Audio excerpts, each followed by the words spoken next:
Bom, pessoal, programa da revista Aquarista Júnior. Tudo bem? Hoje nós estamos entrando agora no dia 7 de janeiro de 2019. Seja bem-vindo aí à segunda temporada aí do programa da revista. Hoje nós estamos iniciando o programa número 25, que pretende o quê? Dar continuidade àquela coisa que desde o começo eu tenho falado. Nós estamos contando a história do aquarismo brasileiro nas últimas 3 décadas, nos últimos 30 anos, sob o olhar da revista Aquarista Júnior, que teve o prazer de acompanhar toda essa história, de vivenciar toda essa história, de constatar toda essa evolução que o aquarismo brasileiro teve ao longo dessas décadas, né? E realmente a gente conseguiu documentar nas revistas, isso que é bacana, cara.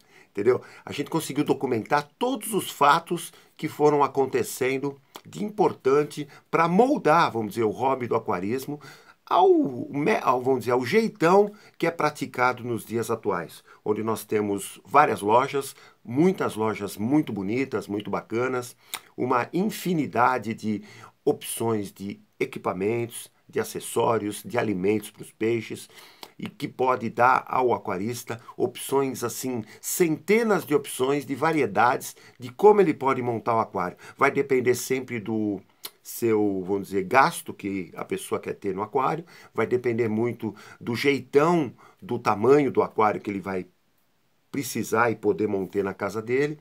E vai também depender dos animais, dos peixes, das plantas, de como ele quer montar o habitat em sua casa, né? Então, hoje em dia, realmente o mercado tem uma infinidade de opções e eu fico contente porque a revista Aquarista Júnior, ao longo dos anos, direto ou indiretamente, claro, né? Ela ajudou toda essa turma de fabricantes, toda essa turma de importadores, distribuidores, atacadistas, lojistas, criadores de peixes. Então hoje realmente a gente incentivou ao longo dos anos sempre a criação de variedades de espécies. Se você cria uma variedade de peixe espadinha, puxa vida, procure criar mais variedades, entendeu? Para você dar opções na hora de vender, para você, na hora de comercializar os peixes com um lojista, por exemplo, você ter um pacote de opções de variedades de peixes. Isso acaba sendo importante, isso tem sido importante ao longo da história. Então, a história do aquarismo brasileiro, hoje ele está no ano, nós estamos contando a história desde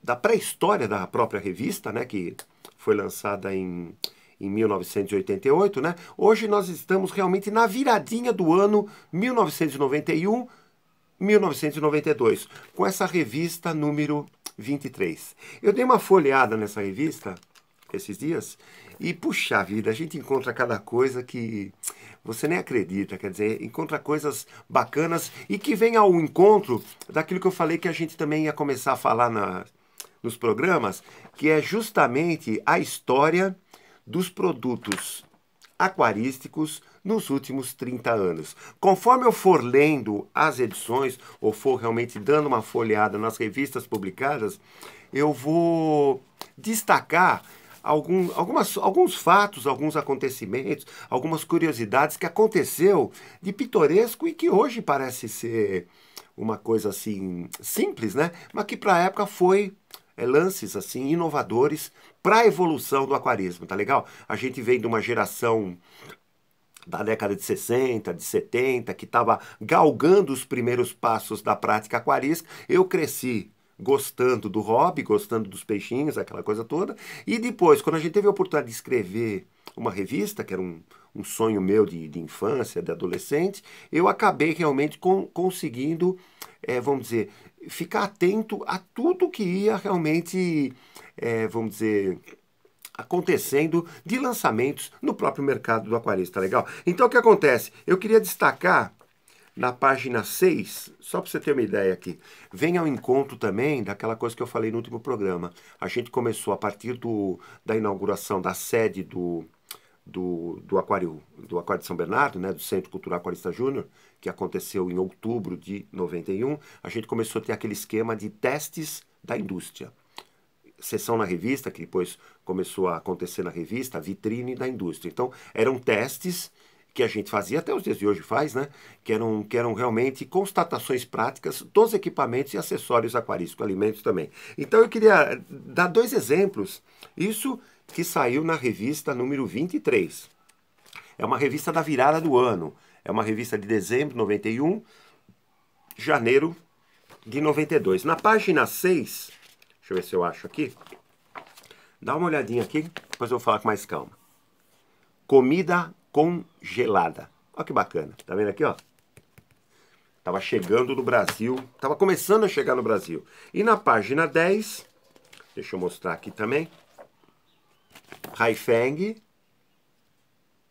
Bolinhas. Grãos flutuantes. Também tava chegando no Brasil. Eu falei isso para quê? Hoje, pensando na revista, porque o que acontece? Até realmente a década de 80, os alimentos que se davam para os peixes eram em flocos e tinha em pó também, que se dava para os peixes ornamentais.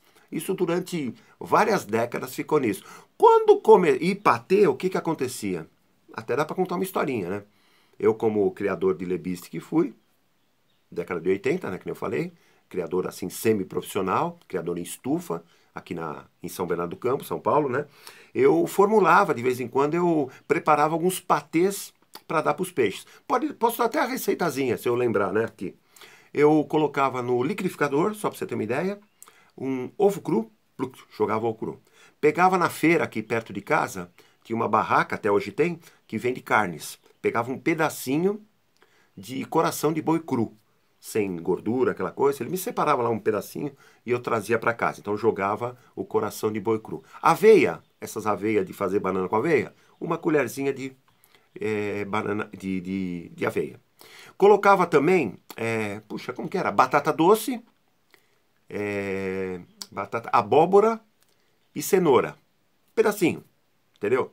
Vamos dizer, meia cenoura, um pedacinho lá de batata doce, meia batata doce e, vamos dizer, um pedaço de abóbora, porque diziam na época aquela coisa colaborava com a intensificação da coloração dos peixes, aquela coisa toda, e também colocava folhas de espinafre. Na época tinha ouvido falar isso, né? Fervia a água numa leiteira, pegava a folha, só dava uma mergulhadinha assim, 5 segundos, molhava e já colocava lá. E jogava no liquidificador, porque na época não tinha esses processador. Às vezes ficava muito grosso, jogava mais um ovo. Para quê? Para que a consistência ficasse como se fosse assim uma pasta de dente, vai, a consistência de uma pasta de dente, um pouquinho mais mole. Aí preparava uma panelão grande, colocava água na panela grande, uma panelinha pequena dentro da panela e jogava esse creme, vamos dizer assim. E cozinhava não, e fervia a água, então em banho-maria. Então o que acontecia? Devia perder um pouco as propriedades, esse cozimento, vamos dizer assim. Mas o que acontecia? O líquido do patê, vamos dizer assim, ele acabava evaporando, ia misturando, tal. E quando sentia que já estava uma mistura bem assim soltinha, parecia o quê? Vamos dizer, um conjunto de miolinho de bolo, vai, por exemplo. Um miolinho de panetone, aí, como estamos nas épocas de fim de ano. Pronto, era o ponto de desligar a panela, deixava esfriar, pegava esses saquinhos plásticos, o menor que achava, porque na época não existia saquinho tão pequenininho, né? Mas existiam saquinhos plásticos mais ou menos desse tamanho, né? Então pegava, vamos dizer, aquela porçãozinha que você fez, deixava esfriar na panela e separava, vamos dizer, em quantas desse, né? 10 porçãozinhas, amarrava e colocava no congelador. Naquela época não existia freezer nas geladeiras, era só congelador. E periodicamente se tirava um dos pacotinhos, que iria servir durante o dia, deixava uma meia hora, 40 minutos no ar livre, assim, para descongelar, no caso, né? Se fosse o caso, colocava até o saquinho amarradinho ainda dentro de uma jarrinha, de um potinho com água para descongelar mais rápido, e oferecia para a criação de lebiste, cara. Puta, eles adoravam. E esse cozimento era importante porque acabava não poluindo a água. Então, durante muito tempo eu dei isso, muito tempo. Preparava já uma porção que dava um tempão, porque fazia essa panelinha, né? Dava tipo para 30 dias. Depois de 30 dias, se sobrava alguma coisa, jogava fora e fazia de novo. E a porçãozinha, como o lebiste já recebia na época a criação flocos, né? Comida em flocos, quando era muito pequenininho, ou floquinhos assim, bem esfareladinho, ou comida em pozinho. Náuplios de Artemia, eu dava muito também pro para criação, né? E dava uma vez por semana esse patezinho aí que eu achava importante para o fortalecimento nutritivo dos peixes, né? Isso na década de 80, entendeu? Então o que que aconteceu? Quando começou a década de 90, que nem eu falei nos programas anteriores, o, o Brasil começou a receber produtos importados. Então começou o quê? Começou a, a importação de produtos em todas as áreas, hein? Começou a ser mais constante no Brasil. E com isso, produtos aquarísticos também chegaram. Olha que bacana, né? E um deles, aquilo que eu falei, um deles que foi um dos primeiros importadores que acabou tendo contato com a gente, foi uma empresa que até hoje existe, né? Aquarium Group, né? Que importou a comida congelada que era importada dos Estados Unidos. Ah, que bacana, cara. Entendeu? Isso no comecinho, vamos dizer, no finzinho dos anos de 1991, entendeu? Porque até então só existia essa coisa de patês caseiros.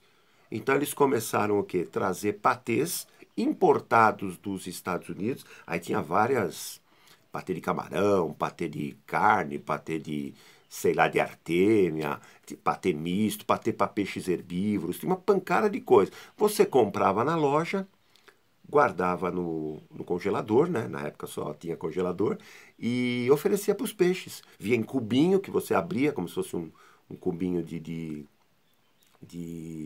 gelinho, né? Ou vinha às vezes numa placa, que você quebrava um pedacinho da placa para oferecer para os peixes, entendeu? Então o que que acontece? Para a época, aquilo que eu falo, a história dos produtos aquarísticos nos últimos 30 anos, essa parte, esse alimento em patê, faz parte da história do aquarismo brasileiro e chegou no finzinho de 1991 para o Brasil, importado dos Estados Unidos. Olha que bacana.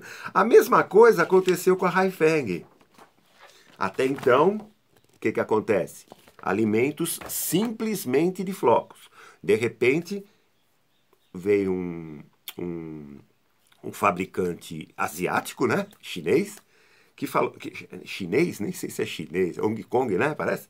E começou o quê? Através da piscicultura Chang, aqui de São Paulo, que até hoje está aí no mercado, importou o quê? Alimentos em grãos flutuantes. Eram bolinhas que você jogava na água, ela flutuava, com o tempo ela inchava um pouquinho, tanto que em algumas revistas a gente colocou realmente essa tática de você pegar uma quantidade de bolinha que você ia oferecer aos peixes, colocar num copo com água, deixar lá uns 10, 15 minutos, para a bolinha dar uma inchadinha, para depois você jogar no aquário para ficar mais macia e o peixe ter mais facilidade de absorção, aquela coisa. Porque alguns peixes nunca estavam acostumados, é que nem você às vezes ir para outro país, comer uma comida diferente, aquela coisa toda. E com isso o que acontece? Os peixes desacostumados com grãos começaram a se habituarem com alimentos em grãos. E a gente testou essas coisas nos aquários do laboratório aqui do Centro Cultural Aquarista Júnior. Olha que bacana, cara.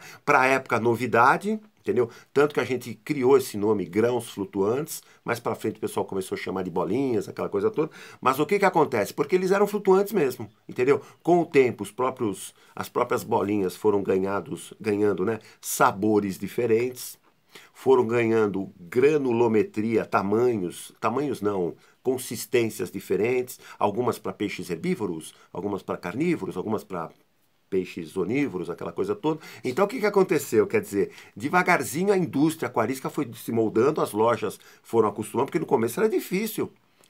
O aquarista estava acostumado só com flocos, então o que acontece? A gente colaborou com essa coisa do alimento congelado, patês congelados industrializados, claro, né? E alimentos em grãos flutuantes que começaram a chegar no Brasil, isso no finzinho do praticamente, no ano de 91, né? Que começou a chegar no Brasil com mais constância, com mais regularidade, e com isso o mercado deu uma, vamos dizer, como que eu posso falar assim, mais opções de produtos acabaram tendo. Então a história dos produtos aquarísticos nos últimos 30 anos tem essa passagem bacana que a gente colaborou, participou, conviveu, achou bacana na época, quando jogava, entendeu? É claro que eu achava que o alimento principalmente a bolinha, quando ela ficasse molinha, seria mais digestiva para o peixe. Porque eu até falava, até coloquei em algumas revistas, porque se o peixe engolisse ela dura, ela poderia, no organismo dele, inchar. E com isso podia dar alguns problemas, assim, digestivos, alguma coisa. Podia dar uma inchadinha no peixe, principalmente peixes tidos como mais comilão, assim, king, o carpa, que são peixes mais, assim, mais gulosos, né? Então eles poderiam ter algum desconforto, entendeu? Depois de alguns minutos de ingerir as bolinhas. Então a gente falava, opa, coloca a bolinha num copo com água, papapi, papapá, e beleza que pode dar. Então o que acontece? São opções que o aquarista começou a ter. Sempre a gente fala, é importante quando você tem um grupo de peixes, que você o quê? Estipule ou pense numa ração que você acha que vai ser a básica, como se fosse o arroz e feijão. E o que acontece? E sempre oferecendo algumas outras rações, outros tipos de rações, para complementar esse alimento básico, entendeu? Não deixa o alimento comer, ou não deixa o peixe comer só um tipo de alimento, entendeu? Então, por exemplo, se você tem um patê, você não precisa dar todo dia, porque é cansativo, tira da geladeira, espera, às vezes a pessoa não tem muito tempo, mas vamos dizer, uma vez por semana, joga um patezinho. Ração em flocos, vamos dizer que você adotou como o arroz e feijão. Joga algumas bolinhas junto também. Então você joga o flocos e pulveriza algumas bolinhas. Então o que acontece? De vários sabores, se você perceber que tem peixes com tendência a vegetarianos ou herbívoros, veja que tem alguns flocos tipicamente para peixes herbívoros, aquela coisa com espirulina, aquela coisa toda. Então o que acontece? Você tem que se preocupar. Todo animal é assim, eu sempre fui assim. Com os animais que eu tive, que eu tenho, né? Preocupar o quê? Com o que o animal vai comer. Eu sou daquele tipo que se eu sinto um... Vou dar um exemplo, de repente, vou dar uma verdura para uma ave, vai. Se eu pegar da geladeira e sentir que a verdura está com cheiro ruim, ou já está preta, tudo, eu não vou dar para a ave dizendo, ela come qualquer coisa. Não. Se eu realmente sentir algum problema, eu não dou. Com ração é a mesma coisa. Procura comprar, a gente sempre sugere esse tipo de coisa. Em vez de comprar um tipo de ração, pote muito grande, procura comprar 2, 3 tipos, potes menorzinhos, para você ter um consumo mais rápido e com isso a comida fica mais fresquinha. Isso é importante, tá legal? É mais barato comprar um pote grande, mas pote pequeno você pode comprar vários e oferecer aquele basicão, como arroz e feijão, claro, né? E oferecer diversidades de rações para os peixes. Então, na revista 23, a gente colocou esse tipo de coisa, achei fantástico marcar. Deixa eu falar também uma coisa que na revista 23 a gente fez. Lembra que eu falei, o Aquário de São Bernardo, o Centro Cultural, a revista, ela é feita com várias áreas de atuações. E uma delas é também a parte de pesquisa, entendeu? Que a gente sempre foi, vamos dizer, sempre foi atuante nessa coisa. E quando foi na revista número 23 também, né? Revistinha número 23, página 18, deixa eu ver se eu acho aqui, papapi. Página 18, a gente fez uma matéria sobre o peixe elétrico. Tá vendo aqui? Por que a gente fez uma matéria sobre o peixe elétrico? Porque eu cheguei a ter alguns peixes elétricos aqui em casa, entendeu? Ganhei de alguns fornecedores, aquela coisa toda. Tinha um medo danado do peixe elétrico lá no canto do aquário. Eu aqui, nunca colocava a mão na água, nunca colocava rede na água, torcia para não acontecer de soltar uma mangueira na água, tinha um pavor dele. E ele era meio, vamos dizer, ficava num aquário assim, meio no canto, e não tinha iluminação, então eu percebi que o peixe elétrico gosta muito de penumbra, entendeu? O piso dele, um deles estava no aquário totalmente pelado, entendeu? E o que acontece? Então a gente fez uma matériazinha na época sobre o peixe elétrico. Mas essa matéria marcou o seguinte, nós tivemos um colega nosso, um colaborador aqui da revista, do Centro Cultural, que ele chamava Reinald Polo Santo Alves. Acho que o nome completo dele é esse. E ele era, vamos dizer, envolvido com essa coisa eletrônica, ele tinha um entendimento de eletrônica. E ele fez o quê? Até coloquei, o Reinald nos preparou para o Centro Cultural um kit eletrônico, onde você pode ouvir ao vivo os sons de peixes que emitem eletricidade, entendeu? Nós não fizemos o teste com peixe elétrico por essa coisa de medo, né? Entendeu? Peixe elétrico, aquela coisa, de repente, a matar o cara, a eletrocutar, porque hoje a gente sabe que não é tão assim, né? Mas na época, peixe elétrico, a gente ia morrer de medo. Mas nós fizemos algumas experiências com peixe tuí cavalo. E puxa vida, cara, até gravamos em fita cassete o sonzinho que o peixe, o itu-cavalo, emitia através da observação nesse kit eletrônico, entendeu? Era tipo um, vamos dizer, um apitinho bem agudinho. Então o que acontece? Pode ser que era uma comunicação, pode ser que era um sinal de medo, pode ser que era um sinal de alerta, pode ser que era um sinal de vamos dizer, algum contato de Ituí para Ituí, entendeu? Mas que a gente ouvia a coisa, ouvia nesse kit eletrônico. Aí você colocava o kit num aquário, sei lá, de lebiste, não acontecia nada, entendeu? Então o que acontece? Foi um kit eletrônico preparado para esse tipo de coisa, isso na época, né? Então, se a gente publicou a matéria em dezembro de 91, foi no ano de 1991 que o Renault nos presenteou com esse kit eletrônico para observar. Se eu procurar, eu vou até achar, não sei onde está. Mas a gente tem a fita de cassete, né? Fita cassete, gravado com o som que foi possível observar pelo kit. Olha que legal, né, cara? Então, o que acontece? Aquilo que eu falei, a revista Aquarista Júnior sempre procurou pensar nessa coisa de pesquisas práticas ou constatações práticas. Tentar o quê? Oferecer aos leitores, ao público leitor, essa coisa do que ele podia fazer, do que ele podia pensar em fazer, e coisas curiosas estiveram aí entre as nossas pautas, tá legal? Deixa eu falar também uma coisa, nessa mesma revista 23, continuando essa coisa de pesquisa também, durante um tempo, já falei nos programas anteriores, nós tivemos um aquarista do Mato Grosso do Sul, Tomás Liparelli. Até hoje está aí atuando, vamos dizer, como biólogo, se não me engano, né? Ele mandou uma série de matérias que a gente foi publicando ao longo de algumas edições, né? E a gente chamou a seção da revista como Peixes do Pantanal. E nessa revista 23, a gente apresentou, tá vendo aqui? Um texto sobre o peixe teta preto. Tá legal? E eu queria falar aqui, ó, eu queria ler assim, até a introdução da matéria que ele mandou. Quanto mais estudamos, descobrimos que nada sabemos. É assim que definimos esta procura do conhecimento. A natureza tem nos proporcionado inúmeros mistérios, e o tetra negro é mais um exemplo de quanto somos limitados nas informações. Quando uma revista especializada, no caso a Aquarista Júnior, abre espaço à pesquisa ou relatos dos seus leitores, no caso o Tomás era leitor nosso, não impõe verdades, mas oferece um espaço para discuti-las. Aquilo que eu tento falar, né? Todas as matérias, todos os artigos da revista, todos os, vamos dizer, o que a gente coloca de escrito são constatações, são ideias da revista. Uma ideia, claro, se eu coloco uma matéria de algum colaborador na revista, a revista é claro que aceita e apoia essa ideia que colocou.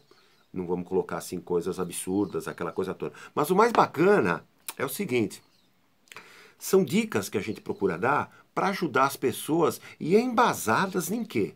Embasadas no Centro Cultural Aquarista Júnior, que acabou se transformando aí num centro de pesquisa, né? Num laboratório de pesquisas, entendeu? Porque o importante é o quê? O olhar que a gente acaba tendo aos peixes, às plantas, aos aquários, aos habitats, à acomodação biológica, aos caramujos, entendeu? Então você vai convivendo com a tropa, você vai aprendendo tal, e com isso você vai escrevendo, entendeu? Pode ser, é claro, que alguma coisinha, vamos dizer, você possa sentir, puxa vida, a matéria poderia ser um pouco mais, vamos dizer, mais abrangente, mas a ideia inicial é você dar aquela dica básica para o aquarista, para o leitor, né, no caso. Precisando, necessitando de um conceito um pouco mais aprofundado, entre em contato com a gente, que a gente tem toda uma biblioteca aqui à disposição para oferecer complementos para você, tá legal? Então o que acontece? Peixes do Pantanal, a partir da revista 23, depois ficou várias revistas, né? A gente apresentou alguns peixes do Pantanal. E o tetra negro era um deles, tá legal? Então, obrigado aí pela colaboração, sempre importante, de muitos leitores que ajudaram a incorporar ideias, sugestões na revista, tá legal? Voltando ao tema testes, lembra que eu falei? Aquarista Júnior é feito de testes, tá? Lembra que também nos programas anteriores, página 28 e 29, Pipa. Nós montamos, né, em 91, já falei sobre isso. 90, né? Foi 90?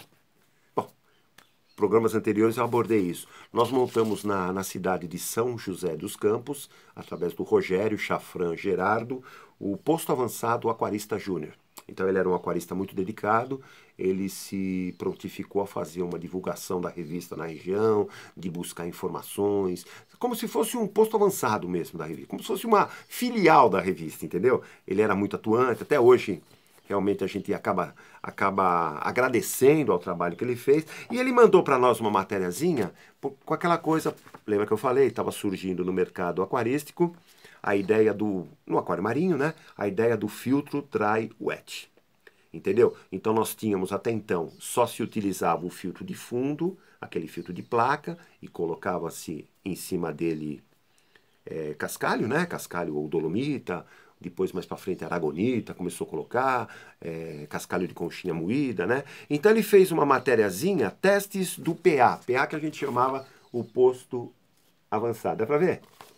Teste do PA, filtro de fundo versus dry wet. Então o que acontece? Ele colocou no filtro de fundo os prós, comentou as partes prós, os contra, e na parte do dry wet os prós e os contra. Uma matéria elucidativa, entendeu? Que mostrava os pontos positivos, os pontos negativos, se você podia incrementar o dry wet, se eles poderiam trabalhar juntos. Então o que acontece? Para a época, cara, meu Deus do céu, para a época era uma coisa que realmente estava começando, essa coisa de inovações aquarísticas na área do marinho, e essa matéria veio a calhar para quê? Para colaborar, que eu sempre falo, nós ajudamos muito essa coisa de o aquarismo marinho que estava querendo engrandecer no Brasil, e nós acabamos colaborando com artigos, tanto que a revista, pelo menos, vamos dizer, um quinto da revista, sei lá, um sexto da revista, sempre o finzinho da revista, as últimas 4, 5 páginas, sempre foram dedicadas a assuntos ligados ao aquário marinho. Tá legal? Então essa revista 23 mostra testes do PA. Testes que a gente fazia aqui em São Bernardo do Campo. O Rogério fez lá em São José dos Campos, aqui que é interior de São Paulo, e apresentou, formulou uma matériazinha, um artigo, 2 páginas, apresentou na revista para os leitores, que na época realmente acabou tendo vamos dizer, uma aceitação legal do negócio. Só para finalizar o programinha de hoje, outra coisa que você nem vai acreditar que não existia. Na revista, aqui já na revista 24, tá vendo a capa dela aqui? Revista 24 já é fevereiro. Já é fevereiro de 92. Tá legal? Nós já estávamos completando, tá vendo aqui o selinho aqui? O 4º aniversário da revista. Tá legal? O que aconteceu aqui na página 28? Uma coisa que é importante falar. Tá vendo aqui o título? A água marinha sintética. Nós fizemos uma matéria chamada A Água Marinha Sintética. Por quê? Porque até então, por incrível que pareça, você que é aquarista marinho mais novo aí, até o começo da década de 90, os aquários marinhos eram montados como? Com água coletada diretamente do mar. Aqui em São Paulo, só para você ter uma ideia, nós tínhamos um amigão nosso aqui, o Sérgio Marczuk, né? Que ele coletava água no litoral de São Paulo, mais para o litoral norte, levava aqueles bujão enorme, vinha pela Via Anchieta e tal, e o quê? Vinha para São Paulo, capital de São Paulo, e distribuía nas lojas, que já estavam todas elas preparadas com caixas d'água, que recebiam a água, porque até então realmente se tinha como teoria de que era bacana a água ficar num ambiente escuro, né? Para que pudesse, vamos dizer, se entre aspas, se vamos dizer, estabilizar, né, no caso, né? Então o que acontece? As lojas recebiam e o aquarista ia na loja, levava o botijãozinho lá de 20 litros, de 30 litros e comprava água marinha para montar aquário, para repor a água da troca parcial, aquela coisa toda. Então você imagina o trabalho, né? Aquário marinho sempre teve aquela coisa de querer precisava ser grande, tem um volume de 200 litros, 300 litros. Então você imagina realmente transportar 200 litros de água marinha. Eram 10 galõezinhos de 20 litros. Não cabia no carro, às vezes. Ou não cabia no elevador, se você morasse num prédio. Então, o que acontece? Surgiu a água marinha sintética. Entendeu? Então, nós, como revista, nós tivemos contato com os primeiros sais sintéticos que recebemos. Tanto que em fevereiro de 92, junto mais ou menos com o lançamento da matéria, a gente fez um teste, né? Vamos dizer, inaugurou um teste que se chamava A Água Marinha Sintética Funciona? Olha que bacana, cara. Eu vou falar mais no programa seguinte, porque o tempinho já está esgotando hoje. Mas a água marinha sintética funciona porque existiam dúvidas, tanto dos praticantes, dos lojistas, do comércio em geral. Tá legal? Bom, queria agradecer a você, telespectador. Estamos encerrando aqui o programinha número 25. Eu desejo aí uma boa semana a todos. Deus abençoe a toda a família, a vocês e tal. Na próxima segunda-feira estaremos aqui, sempre mostrando essa coisa da história do aquarismo brasileiro nos últimos 30 anos. Tá legal? Muito obrigado, tchau, tchau, boa semana e até a próxima. Tá legal? Tchau!